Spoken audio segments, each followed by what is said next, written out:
दोस्तों, महाभारत काल में कई ऐसे घटनाएं घटी हैं जिन्हें बहुत कम लोग जानते हैं और ऐसे ही कई भयानक अदृश्य युद्ध भी हुए। ऐसा ही एक भयानक युद्ध हुआ महारथी कर्ण और बर्बरीक के बीच में।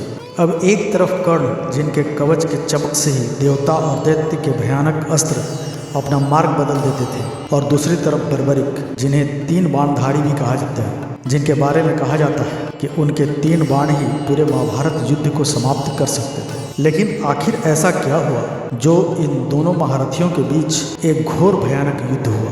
तो आइए जानते हैं इस महाभारत के बारे में। महाभारत युद्ध शुरू होने से पहले जब पांडव अज्ञातवास में गए थे, तब श्री कृष्ण अर्जुन के साथ घटोत्कच की गुफा में महाभारत युद्ध का प्रस्ताव लेकर पहुंचते हैं। तो वे देखते हैं कि उनके पीछे कौरवों का एक गुप्तचर लगा हुआ है। अब गुप्तचर कौरवों को संदेश भेज देता है, जिस पर अंगराज कर्ण दुर्योधन के साथ पांडवों का अज्ञातवास भंग करने अपने सैनिकों के साथ घटोत्कच की सीमा में प्रवेश करते हैं और उनके सैनिक उस गुफा को घेराबंदी कर लेते हैं। श्री कृष्ण यह बात समझ जाते हैं और अर्जुन को बताते हैं, तो अर्जुन गुस्से में बाहर जाने लगता है। तभी श्री कृष्ण अर्जुन को रोकते हैं और कहते हैं कि पार्थ, नहीं, यह तुम क्या कर रहे हो? तुम अज्ञातवास भोग रहे हो, वो तुम्हारे लिए ही आए हैं। इस पर बर्बरीक कहते हैं, मैं महारथी कर्ण को रोकूंगा, या तो शांति से या फिर द्वंद्व से। श्री कृष्ण कहते हैं कि आपको महारथी कर्ण की शक्ति का अंदाजा भी है, उन्हें रोकना इतना आसान कार्य नहीं है। तो बर्बरीक कहते हैं,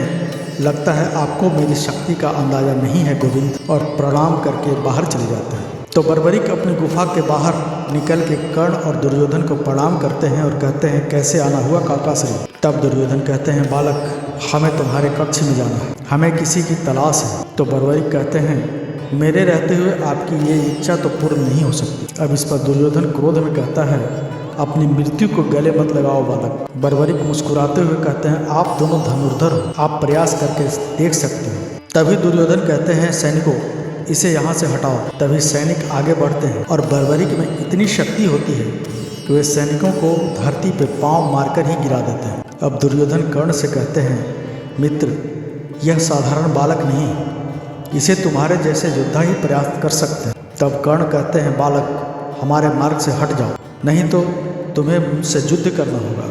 तब बर्बरीक कहते हैं कि आप भी प्रयास करके देख लीजिए महारथी कर्ण। इस पर कर्ण अपने रथ से नीचे उतरते हैं और बर्बरीक की ओर धनुष की प्रत्यंचा खींचते हैं और छोड़ देते हैं। तब इतनी जोर से हवा उठती है कि सारे सैनिक उड़ जाते हैं, लेकिन बर्बरीक एक कदम भी पीछे नहीं हटते। अब कर्ण सोच में पड़ जाता है, लेकिन तभी बर्बरीक अपने धनुष की प्रत्यंचा खींचते हैं और छोड़ देते हैं, जिस पर दुर्योधन रथ से नीचे गिर जाता है। यह जब देखकर बर्बरीक जोर जोर से हंसने लगता है और कहते हैं, आप ठीक तो हैं काकाश्री? इस पर दुर्योधन कहता है, तुम्हारी यह मजाल कुटिल बालक। और कर्ण से कहते हैं, इस बालक को नरक दिखा दो मित्र। तभी कर्ण अपने दिव्यास्त्र से बर्बरीक पे प्रहार करते हैं, जिस पर बर्बरीक कर्ण पे कुटुंब अस्त्र चलाकर उसे नष्ट कर देते हैं।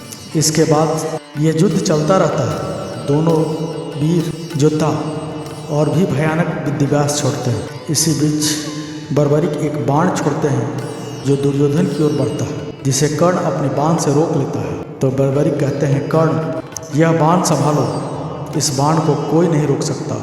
और बर्बरीक दुर्योधन की तरफ दूसरा बाण छोड़ देते हैं। तो कर्ण उसे रोकने की कोशिश करते हैं, परंतु रोक नहीं पाते। अब बाण को नहीं रुकता देख वह खुद ही दुर्योधन के आगे आके खड़े हो जाते हैं।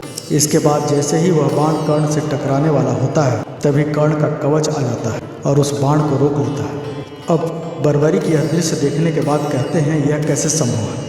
इस बाण को तो सिर्फ इंद्र का वज्र ही रोक सकता था। तभी दुर्योधन कहता है, यह सूर्यपुत्र कर्ण है, इनके पास अमृत से बना कवच है जो कि स्वयं ईश्वर भी नहीं तोड़ सकते, इसलिए तुम्हारे सारे प्रयास विफल हो जाएंगे बालक। तभी इसी बीच वहाँ कृष्ण पहुँचते हैं और कहते हैं, पुत्र बर्बरीक, तुम इनके मार्ग से हट जाओ, इन्हें देखने दो जो भी भ्राता दुर्योधन देखना चाहते हैं। इसके बाद दुर्योधन और कर्ण अंदर जाते हैं, परंतु वहाँ उन्हें कुछ शेष नहीं मिलता, क्योंकि भगवान कृष्ण ने अर्जुन को अपने लीला से अदृश्य कर दिया था। तो मित्रों, आपको ये कहानी कैसी लगी कमेंट करके जरूर बताएं। वीडियो को लाइक कर दें, चैनल को सब्सक्राइब करके बेल आइकन दबाना ना भूलें, ताकि वीडियो संबंधित नोटिफिकेशन आपको हमेशा मिलती रहे। धन्यवाद।